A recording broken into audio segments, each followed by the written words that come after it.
In war, truth is the first casualty, and free speech closely follows. This is explained by Anne Bossom as she delves into limitation of individual rights on the home front in the United States during World War I in her novel Unraveling Freedom.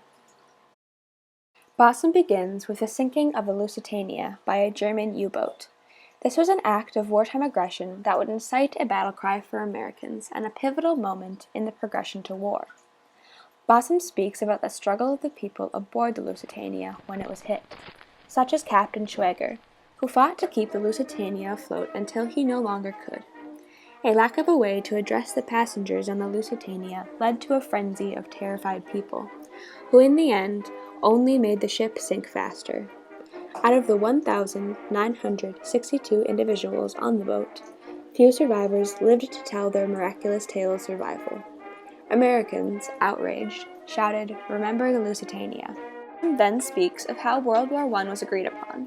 While President Wilson wanted to keep the U.S. out of war, his advisors had mixed opinions.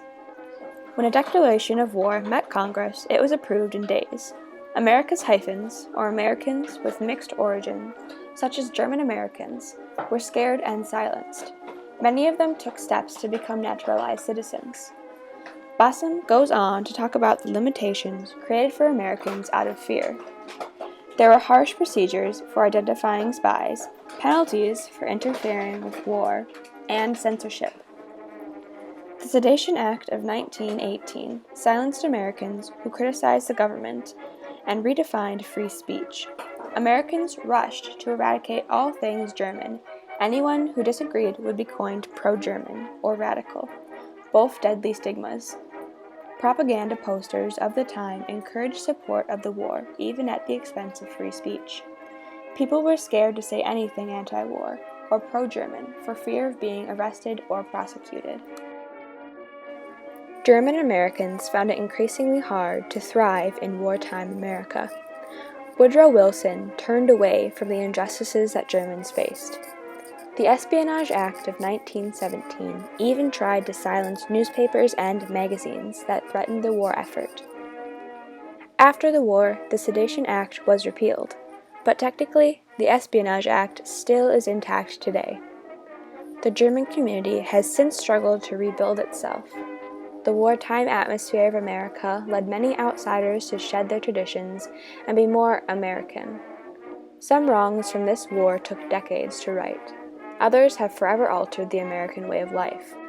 Bossom's purpose for writing this book was to bring to light a time in America's history that many have forgotten or can't relate to, when constitutional rights were challenged and people were silenced out of fear. Bossom achieves her purpose in many ways. By starting with the sinking of the Lusitania, Bossom explains the reason for Americans being scared or angry towards Germany. Throughout her novel, she recalls people's personal stories of being silenced and mistrusted, such as 3 men who left a tavern singing a German song and earned 6 months of labors from it. German immigrants in America were particularly mistrusted.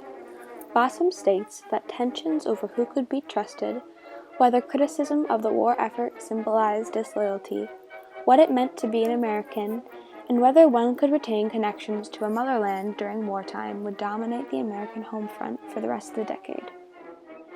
This furthers her purpose by showing how immigrants were forced to be silent or face hate during this time.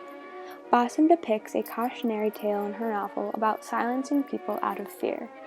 She also furthers her purpose of bringing this time into light by relating the Lusitania and the following acts to that of 9/11 and that today not much has changed. People still have prejudice and fear towards others and strive to silence them.